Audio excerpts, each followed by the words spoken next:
قومی اسمبلی سے عدالتی اصلاحات کا بل متفقہ طور پر منظور۔ بل کے مطابق سپریم کورٹ میں بینچز بنانے کا اختیار 3 رکنی کمیٹی کو حاصل ہوگا۔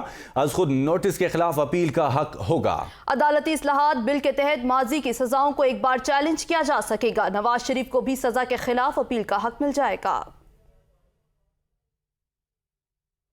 The motion has moved to the House.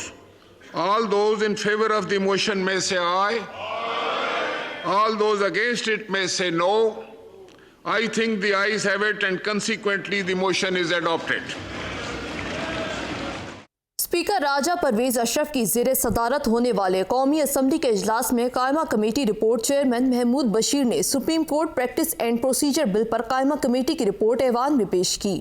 اجلاس کے دوران عدالتی اصلاحات سے متعلق supreme court practice and procedure bill 2023 پر رائے شماری کی تحریک منظور کرنے کے بعد بل کی شق وار منظوری لی گئی۔ بل کی تمام شقوں کی منظوری پر اسپیکر راجہ پرویز اشرف نے بل کی ایوان زیری سے منظوری کا اعلان کیا۔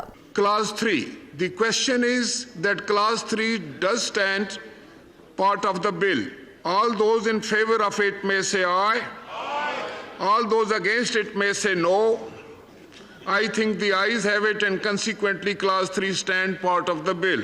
ترامیم کے مطابق بینچوں کی تشکیل از خود نوٹس کا فیصلہ ایک کمیٹی کرے گی جس میں چیف جسٹس اور 2 سینئر ترین ججز ہوں گے۔